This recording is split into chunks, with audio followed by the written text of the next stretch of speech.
my brain is like stupid. But you can't say that out loud. So my brain goes like, okay, you're gonna be.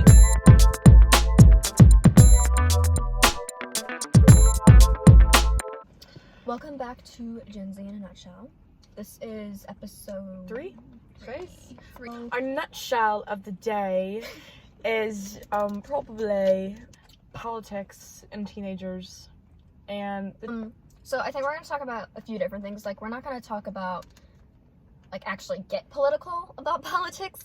Not that this matters, but I'm pretty much in the middle. I'm not, but that's okay, and that's okay. And it's like, you can have your beliefs, but I feel like as long as you respect other people. But like, personally, like, where I draw the line with respect is like, people are like racist or homophobic. And I think that's something. I feel like there's a difference between, I think people like justify their political belief, they justify being like those things with political beliefs, like, oh, it's just politics. But there's a line between like having respect for people and having politics. Like, I think, like, having different, like, ideas on, like, taxes, and, like, that's different. Having to believe on, like, a human rights, like, that's not debatable. Right. It's not political. That's just racist. No, that's what it is. And that, media plays a huge role in how we perceive politics and the other side. Because, like, sources, like, you know, you have, like, Fox News, which is very right-wing, and you have CNN, which is very left. It makes the other side look terrible. And all it does is basically is, like, point fingers, or...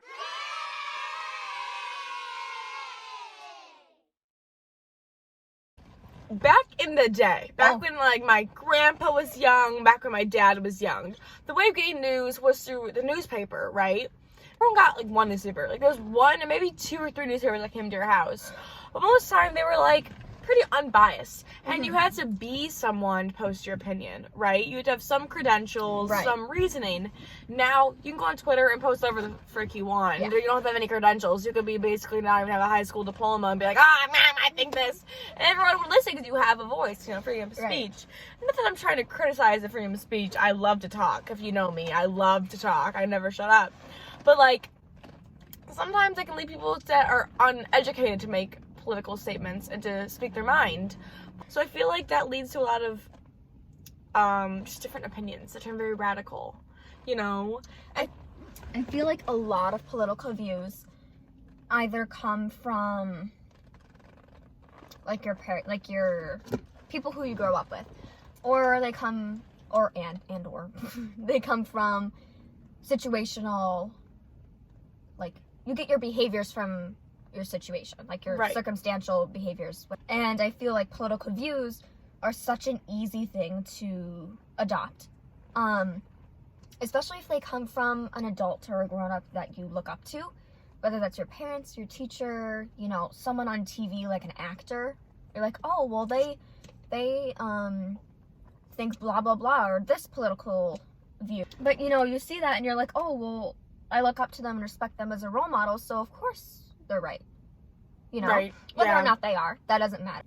But I think it's important to note how social media has made it so much easier to just, you know, attack the side, not listen. Right. That's one thing we talked about in AP US government politics. Basically, it's echo chamber, that you only listen to the news that you believe in. And so you don't read other sources. So then you're like, oh, look how I'm right, X, Y, and Z. But you don't see what the other side might be correct. And I feel like that also leads to a lot of, like, debate and, like, separation, you know? Like, I see we're getting political. I'm getting political, though. When the mask came off, right? You immediately saw other people's views, right? And I feel like some people are very hostile towards... I also feel like people made it political. People are starting to mix science and politics. Like, in the very beginning of COVID and even now, like, how people were either for or against CDC and Dr. Fauci, like, all this stuff, and making it political when they shouldn't be. Work. Oh, sorry. Work for a sec. You'll see some doctors that will give points to other sides, you know, either sides. And then whoever believes what's going to look at what sources back them. Although sometimes there's more evidence for one side than another, because people have reasons for their stupidity. Okay, maybe not stupidity, more like their beliefs, right? Okay. We just started talking about abortion. And I was like, how do you feel about it? He's like, oh, I'm against it. I'm like, why are you against it? He's like, oh, my neighbor got one and she tried to kill herself afterwards because she was so depressed. So like you said, it's situational. Exactly. Like, if that didn't happen, but there's also, like, so it's like, I can't, and if I didn't ask, or, like, actually try to listen to his side, I probably would have judged him, to be honest. Right, and if you shut him down and started arguing right away, you never would have known. Yeah. Because he never would have opened up to you like sometimes that. people actually have reasons for their beliefs, and instead of just, like, putting their guards up into, like, oh, I'm right, you're wrong, if you actually take time to listen, sometimes people have really valid points. We're very, like, hear the other side. Like, and that's super important as a journalist and as someone in scholastic journalism especially. Yeah. But I feel like when people use religion as a justification To hate people. or as the only justification, then that's Problematic. not important, because recently, especially with everything going on in the world, it's suddenly become so easy to be like, oh, well, you know, God said this, or if you believe in a different religion and a different higher power, well, they said this in their written word, or, you know, something like that. And I feel like that's not, like, you can't use that as your only justification to hate other people. Like, Yeah. you can't control what other people choose and how other people act to a certain degree. You know, like... Yeah, and I feel like most religions, it's sometimes the side of it that you have to kind of love your neighbor, and even despite their political beliefs being different than yours, sometimes they have reasons. Again, sometimes people are just stupid, Like... but then they probably think the same thing about you, so it's like, you know what I mean? Right. Like, I actually think, I'm like, maybe I think they're stupid, they probably think I'm an idiot too, you know? And who makes the other one more right than sometimes... other? I'm kidding. Right. I just We'll bring it back. I'll bring it back. I just think people become more, like, anxious about, like, the political stance in the United States, you know? And the media has definitely radicalized a lot of people into politics, and people are definitely more radical than they used to be. So this was a article from, I think it's technically called an issue brief, from the Associated Press of NORC, which is a Center for Public Affairs Research. Right. But they did a study.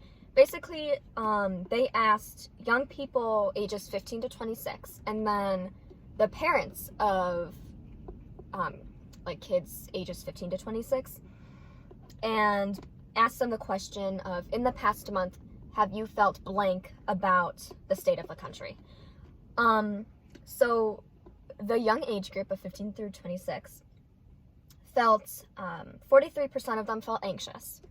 36% felt angry, and I think it's something to note that the parents of young people felt 9% more positive and excited about the state of the country than actual teenagers and Gen Z. So that Gen Z is a lot more do you think anxiety. I think a lot of it has to do with do you think it's social media? I think I was through social media. I think it's a lot is by peer influence, social media influence, and I think the media sometimes make things a lot more bigger of deals than they need to be. And sometimes they like publicize things that it's like, oh my god, everything's so bad, you know. The marketing, but like things have been going on for a long time. It just sometimes, you know, media can be very picky and choosing what they project. And so much so with political, like, as soon as you get like blue or red or anything remotely political that has to do with our government, like, suddenly we're biased. Yeah. And I think being biased, I feel like is avoidable to some extent. But I feel like you can also be very accepting about it. we can try harder. Yeah, I feel like you can, but there's a point, because you're gonna have some bias. Because everyone has some bias in them, which is how you are, you know, or else everyone would just be the same. But there's also that you just need to learn to rearrange your thinking and how you approach situations and to politics. One thing I've been trying to do lately is like look at other sides' media more, not like radical sides like Fox News or maybe not all have like the other side can truly, but more like maybe like unbiased or slightly right-leaning sources are more like left-winged, you know. Right. I just think it's important to look at both sides, you know, instead of just looking at my own little sphere or my little echo chamber of news. Wow, bring me back. No, yeah, because you think of our generation, you think of Gen Z, and one of the first things I think of is activist. Right. Is that what you, like? Yeah. Yeah. Yeah. Or advocating. Or especially after 2 summers ago with Black Lives Matter. Yeah. Like that is the first thing I think of, or one of the first things that I think of when I think of our generation, and it's something I'm proud of. Like I'm proud to say, like, yes, like our generation, we see that and we're like, hey, that's not, no, you can't do that. Yeah, we take a stance. You can't do that.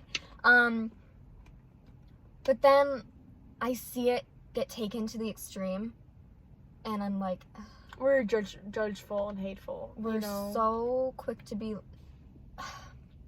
Again, we're getting political, but for the sake of argument, throw the topic of gun violence, gun control. Yeah, and then if someone, yeah, I know what you mean. Like, how quick can that be? Like, can the line be drawn where you're like, wait a minute, you think that? Either way. And how quick can that terminate friendships? Yeah. Or terminate relationships?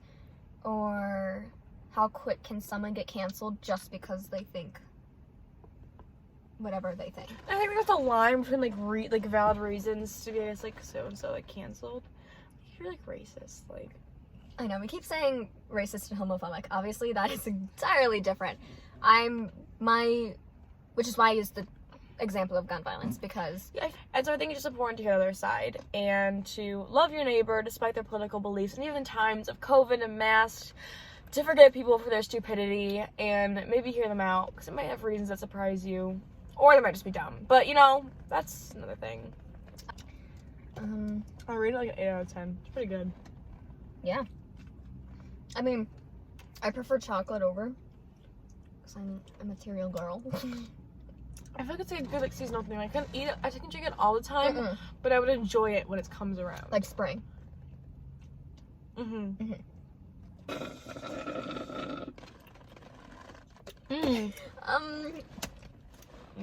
I just